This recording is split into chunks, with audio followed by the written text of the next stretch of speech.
Hey, what's up, everybody? Welcome back to the Live Ultralight Podcast. Today, we have a pretty special episode. This is our 100th episode on the podcast. It's not every day you get to record the 100th episode, and so we thought we would do something a little bit different today.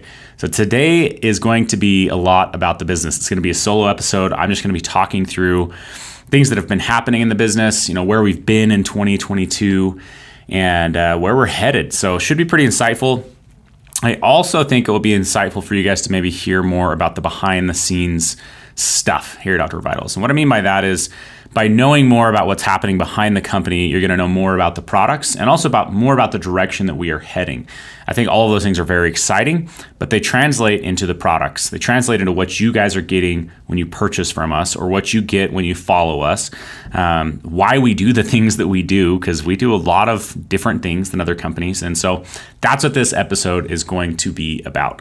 It's going to be a solo episode. Hopefully I can keep engaging and being keep you guys listening. I hope hopefully we'll have a good time with that. But if you're just tuning in to the podcast, this is the Live Ultralight Podcast. It is powered by Outdoor Vitals. It is the company behind the podcast. And really this whole podcast is about getting you outdoors more comfortably and more confidently so you can have better outdoor experiences. We've believed for a long time that it's not just about the product here. That's, obviously where we make our money is on the product. But we put a ton of energy, a ton of effort into education and into the recording of things like podcasts and into video to help people overcome additional concerns they have with getting out there, backpacking, adventuring, and just overall spending time outdoors. So that's what this podcast is about. If you're into that, if you're into getting outdoors, make sure to give us a subscription or subscribe. So hit the subscribe button. Man, this is going to be a long episode if I can't get my words straight here. But make sure to hit the subscribe button. If you've been following us for a while, make sure to go leave us a review. We will read it on the podcast. We probably have some reviews over there that I haven't read for a little bit just because we've been so busy around the headquarters. So let's just dive into what the heck is going on here at Outdoor Vitals, because it's been a lot.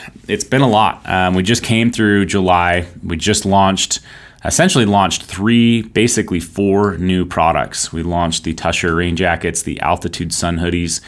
We started shipping the Coda UL backpacks, and we also started shipping the pre-sales on the 40th tents, which we just launched at the first day of August. So it's been an extremely busy time, all while people are spending time out of the office with families on trips. We've been doing trips. I just finished my very first ultra marathon. There's been all sorts of things happening, and it's been crazy to say the least.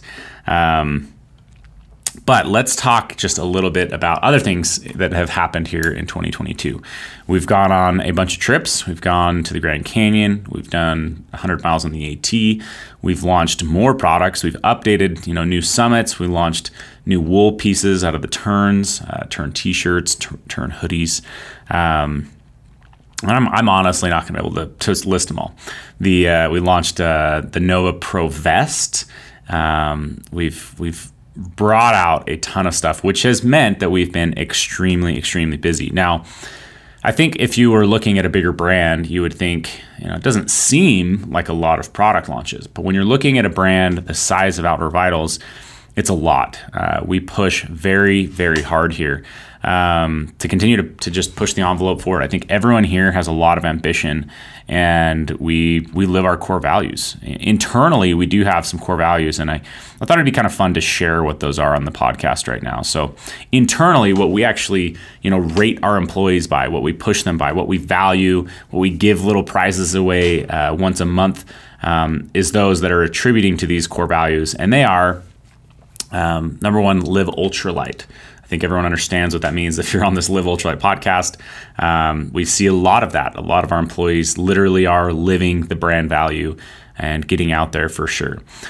Two, be tenacious. We are very tenacious as a company. We are firm. We hold on. We struggle. We fight. We will push forward because we're just tenacious. We're intense. We're intense people. We're intense as a brand, and the things that we do, we feel like are very intense when we get outdoors. So it's a value that runs through the entire organization of the company. Number 3, ask why. We spend a lot of time trying to ask why. When we go to design a product, we're trying to figure out why. What's the basic need that we're trying to solve?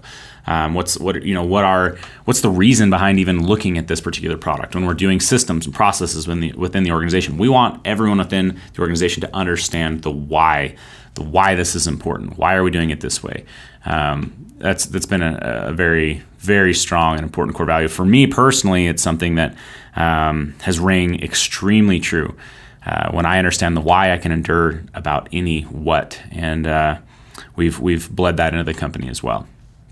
Number 4, act responsibly. We want everyone to act responsibly within the organization, and that value to bleed outside of the organization, whether that's our giving back program. We do a 1% revenue share program where we give back to communities, or whether that's just, hey, if I don't do my job properly, how does it affect the person next to me? If I don't design this properly, how does it affect the customer when they get it? We try to really indulge in a company culture of being very responsible for yourself.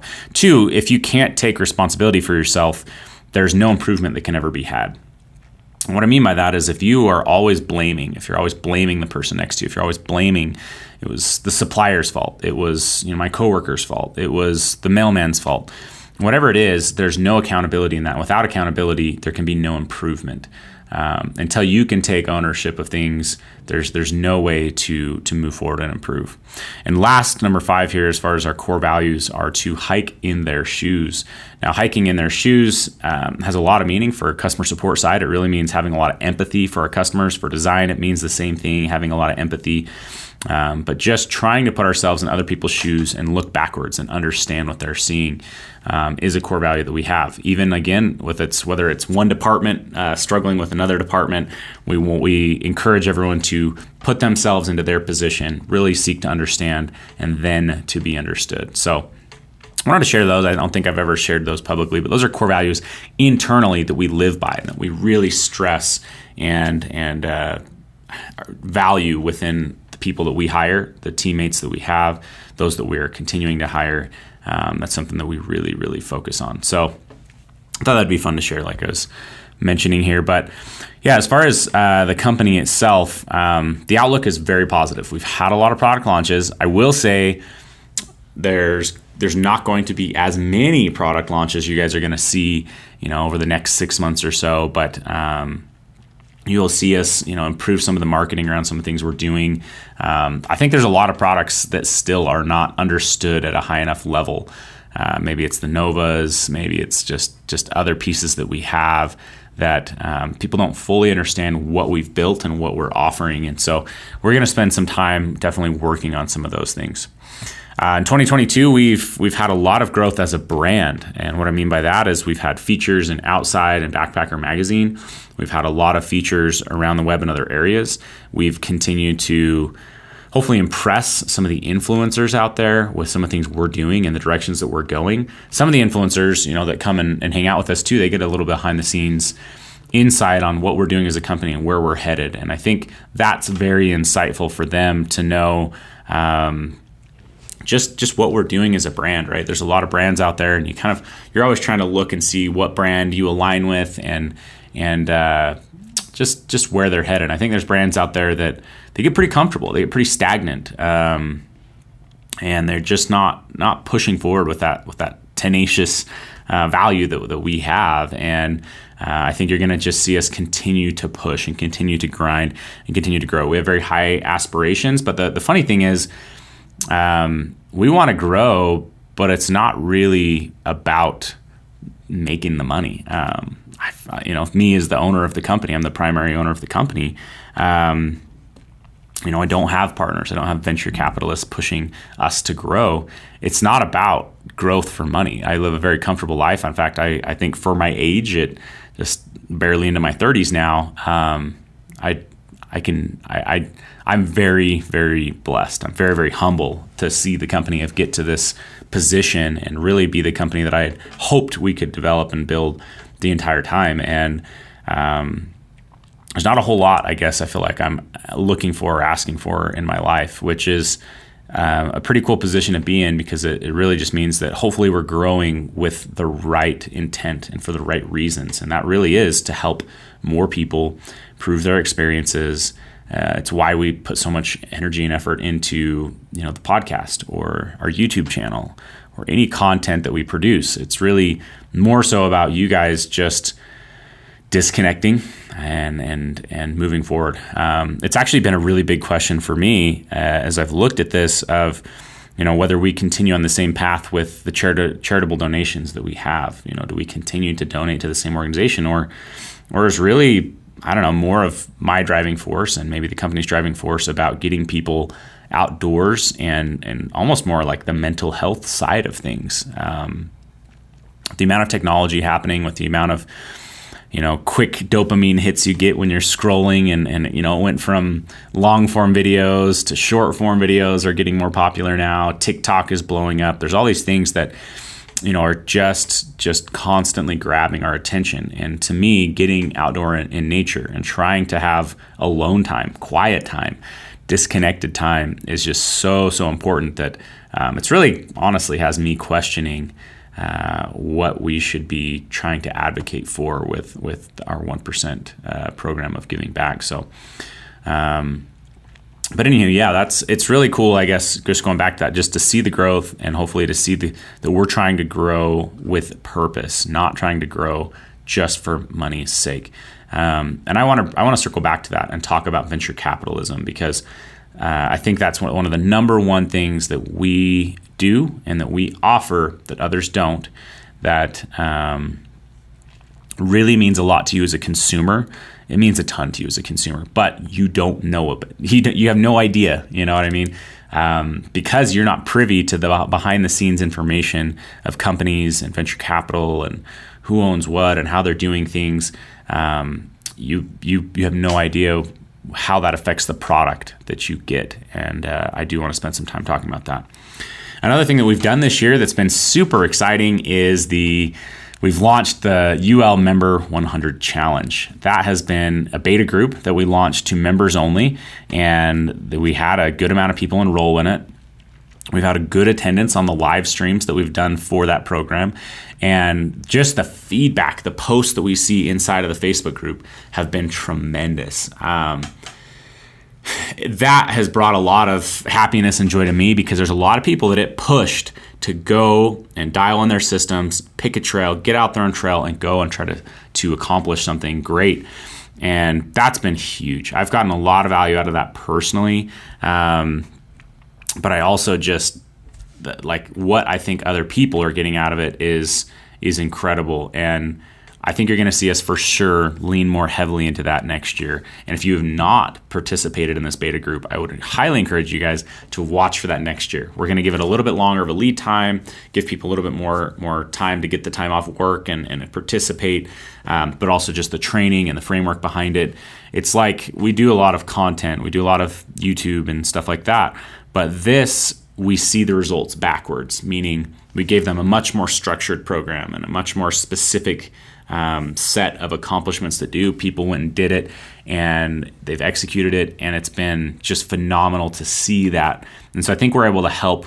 We're not able to help maybe more people with it, but we are able to help a little bit smaller number of people more hands-on. And so I've been getting a lot of value out of that. I'm sure you guys will see us do more of this next year as we get into 2023. I'm sure we'll launch that same program. It's been really, really cool to see.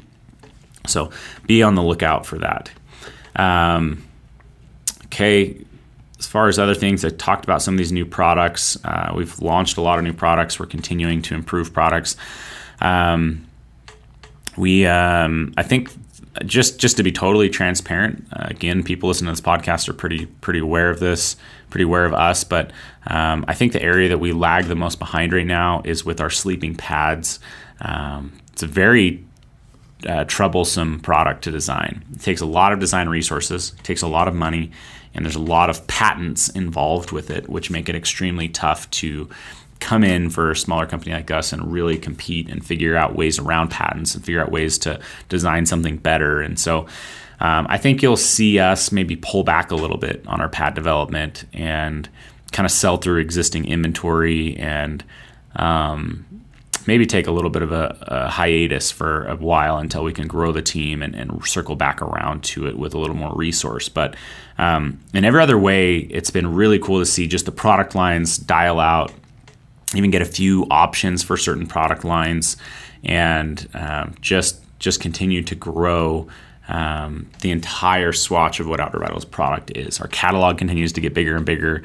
And it's been really, really cool to see. Speaking of that, I did kind of say we didn't have many launches. We do have one launch, just so you know, that is near on the horizon, fall, that you guys have definitely been asking for. So you will want to stay on the hunt for that. So the podcast has been interesting as well. I probably ought to talk about this. I took a bit of a hiatus from hosting it to see how that would work, to try to free up some of my time. And I like the podcast. I enjoy doing it, but also I think it's maybe just more value. The value proposition that we are offering with this is maybe just some real world experiences, sharing trips, and I probably am one of the people in the office that do the absolute most amount of trips, and so I've really been coming back on and will continue to host the podcast from now going forward for at least the time being. And so if you enjoy me as a host, I guess make sure you start tuning back into the podcast.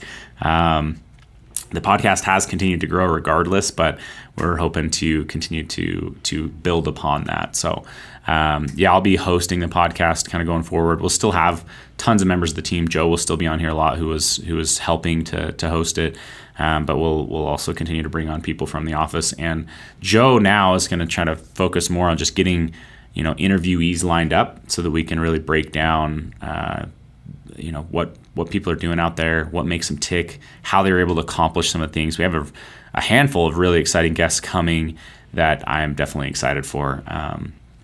One hopefully that we'll be able to interview shortly that's just, I think he's set a few world records, and it's just really, really fun to see some of these interviewees coming to life. And so I think the evolution of the podcast itself is going to just improve and be a better value for our subscribers. So that's also really, really exciting. So let's turn back around and let's talk business for a second. Let's talk shop for a minute. I think it may sound boring at first to just be like to talk about the internals of a company. But I promise you it's not, and it's important to you guys. And again, let me just explain why. I'm going to not try to share names of companies. I don't want to put any company down. They've chosen to do the things that they've done, and I don't have anything against that. Everyone's trying to do their best out there, and everyone really is doing their best, I believe. And there's just differences of opinions and differences of how that affects you guys as consumers.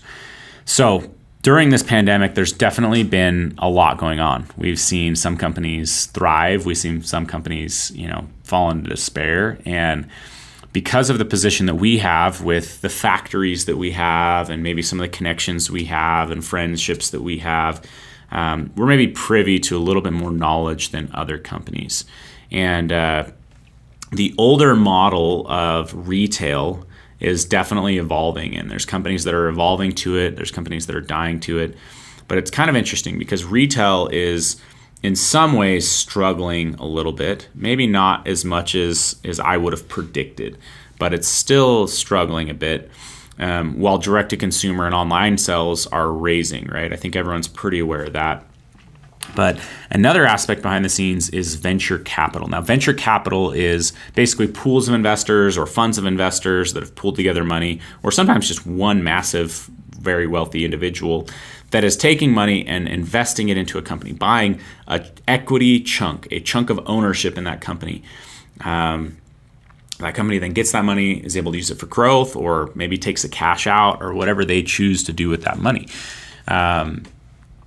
And so during the COVID time, we have seen companies try to go to sell. And I think I've mentioned this on podcasts where I've literally been reached out to by people that work at other companies looking for jobs, because what happens when a company goes to sell, typically that means that they've already got an equity pool of owners. So let's just say it's XYZ Investment Group. Now, XYZ Investment Group might own 40% or something, or maybe it's 60% of a company. And when they do that, they want to make money off of that company. So they're going to buy in. They're going to spend 3 to 5 years trying to improve the company, improve its systems, improve its profitability, whatever it is. Grow its revenue is usually target number one. Usually it's just push revenue, push revenue, push revenue.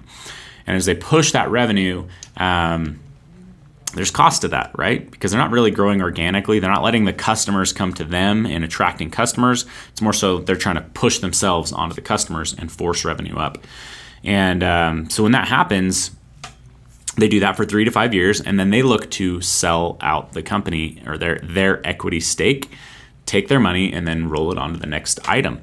And so we had a company, a fairly local company to us, that was basically going through this, and they were firing, I think it was close to half of their staff. They were firing, probably R&D was the first to go, right? We don't care about what products are coming out in 1 or 2 years because we should sell the business by then. They were changing up a lot of their warehousing systems. They were, letting go of key sales personnel because they weren't so focused on next year's sales. They're focused on dressing up the profitability for a sale today. And it's really sad to see that type of a situation because the brand as a whole takes a massive step down in the meantime. We saw companies, we watched companies that were really big on a certain core value. And as their investors weren't getting the returns that the owners were promised, core values within the company had to change.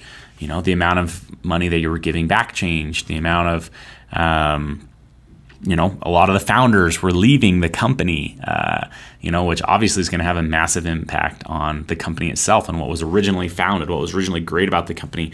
Just starts to turn into gray mush, essentially. It's not a purposeful company anymore. We've heard through suppliers and relations that there's been massive companies that a massive company that's fairly local to us that has lost tons of senior staff in the last 18 months and have been, quite unprofitable for a string of years now. And it just looks like this company is headed towards a massive crash and burn. And the crazy thing is, it's a company that everyone knows. It's a very large company. It's a very well-liked company. Their brand image is very good, very, very good. But that's all on the exterior. So what does that mean on the interior? Well, when things are crashing and burning and you're unprofitable and everything's falling down, what do you have to do? Well, you have to, as a business owner, you're trying to stabilize that. So you're firing anything, firing any people that you can that are not key to getting profitable again. You're letting go of things that maybe your customers like that you can no longer do, and you're having to make big swings if you're even able to before you kind of get into a death spiral as a company and disappear.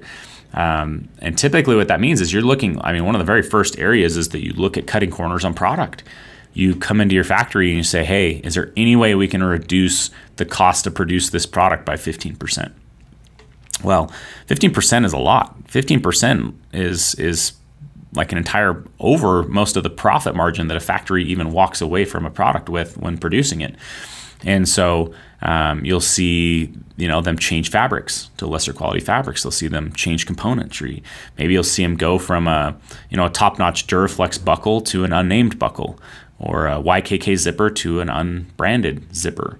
You'll see some of these things start to happen, and really it just starts to look a whole lot like a death spiral, because then consumers start to get those products, and over time, consumers are very smart, and they will determine that they don't want that product anymore. There's better options out there, and things start to crumble.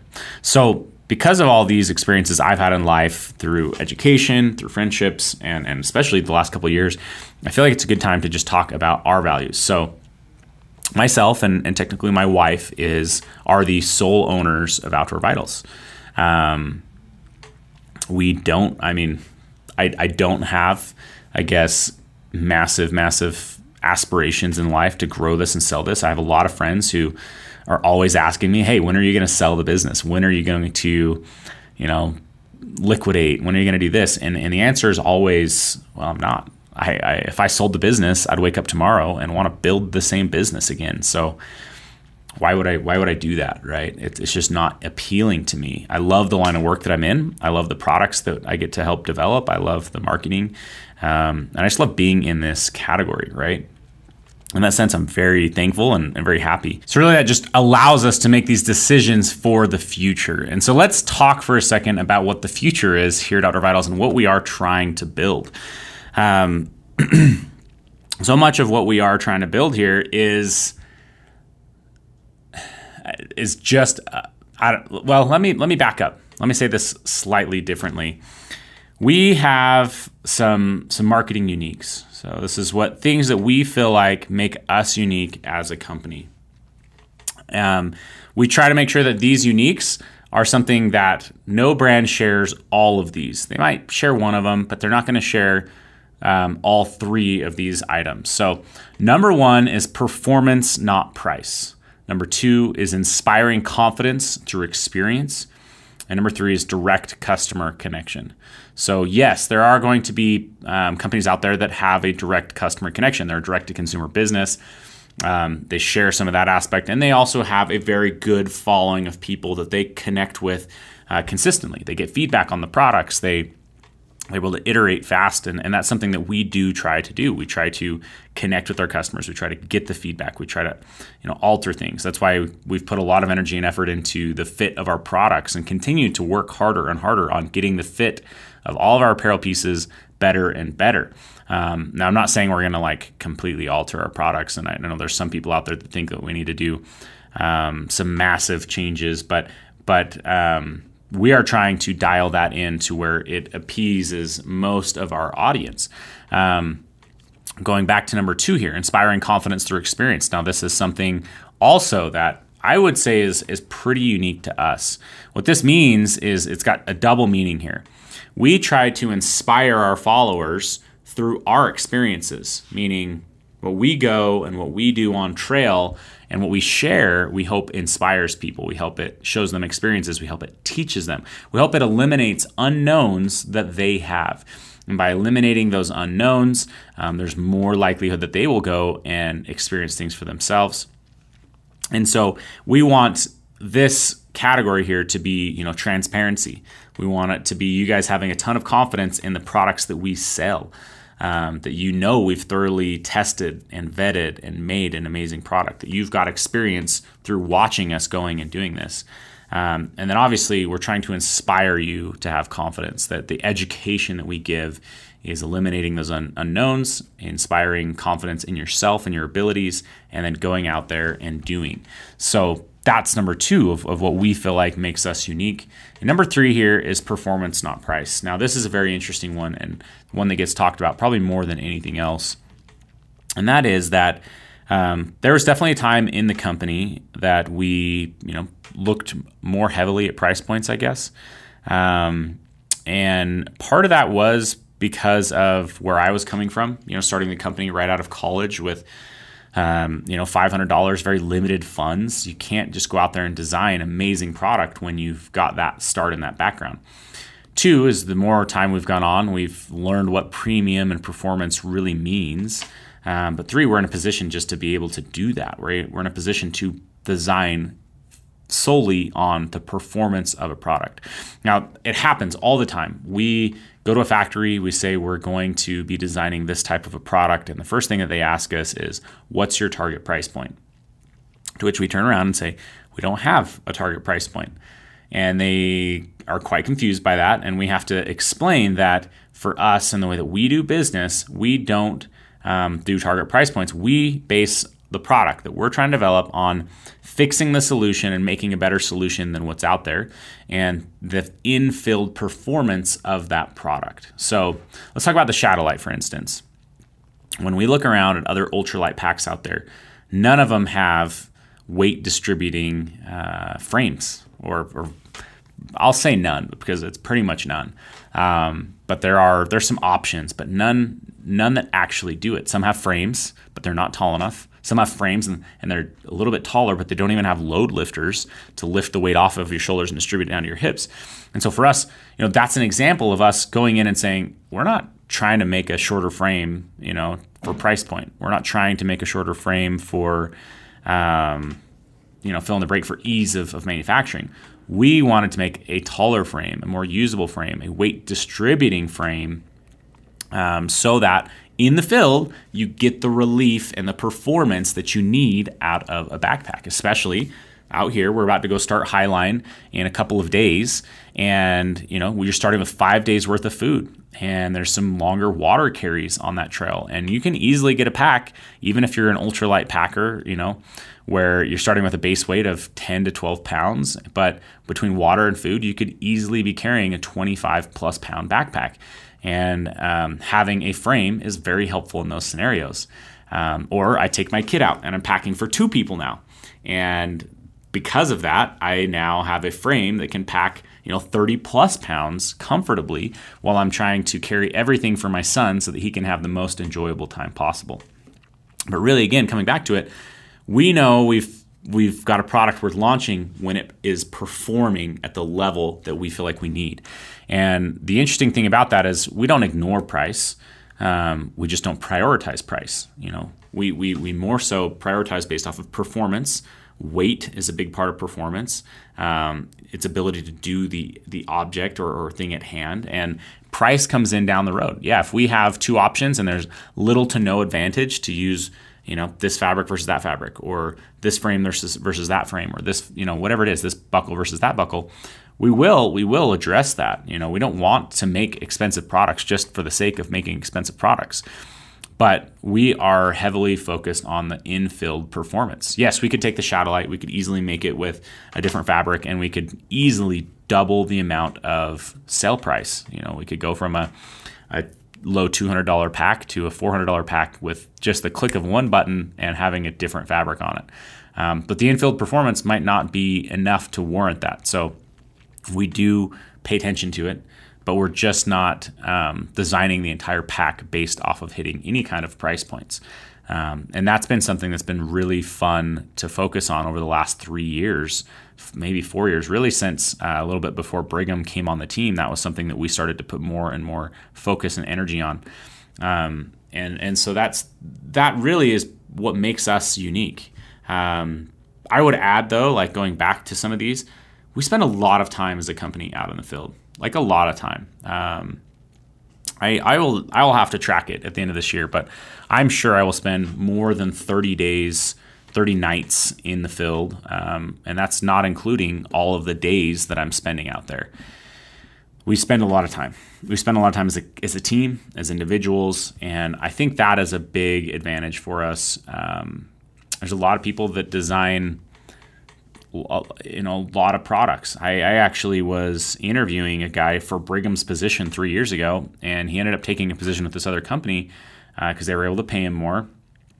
But the thing was, he was designing like 20 products at a time, and they were like all in the same type of category, and they wanted those rolled out by this date. And there's no way that he was going to be able to design them and thoroughly test them before they were rolled out. Especially like where the company was located, it made it even harder to get out there and test product. Even if you had a week-long design trip, you'd have to be rotating into a new pack every single day and trying a new thing, and it's just not really a thorough test and a thorough R&D cycle. And so I think that is something that has been phenomenal with the culture that we've built here at Outdoor Vitals of really getting out and thoroughly testing our product. So again, pulling it back to the consumers, by not being a venture capital owned company, we're able to focus on long-term results and long-term plans. We're able to design better and better product because that is the sole focus for us. And cutting corners anywhere is just not in our best interest, because we may save $1 today, but it'll cost us $5 tomorrow by cutting any corners. And that's not in our best interest. So we're constantly pushing and evolving, pushing into better factories constantly. We're constantly pushing our fabrics. We're constantly pushing any way that we can to improve. And that's what you guys can expect from us and expect from us going forward. You can expect it from us right now. And we've really made so many improvements to everything that we do that it's a lot of fun to see. Okay, so we've covered a lot here. Let me just kind of glance through my notes and see if there's anything else I was really hoping to cover here.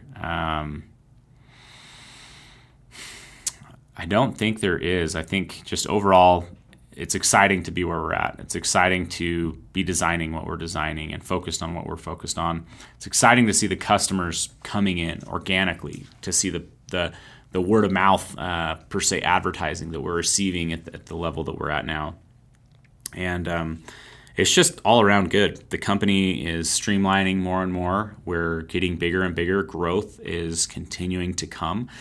We're controlling our growth, meaning we're not trying to grow too fast. We'll actually slow down growth if we start growing too fast, but we're also pushing to grow at a very stable number. We're pushing to keep profits in a very good spot so that if we've got a recession on the horizon here, that we are going to be in a great position for that. We're not interested in over leveraging anything.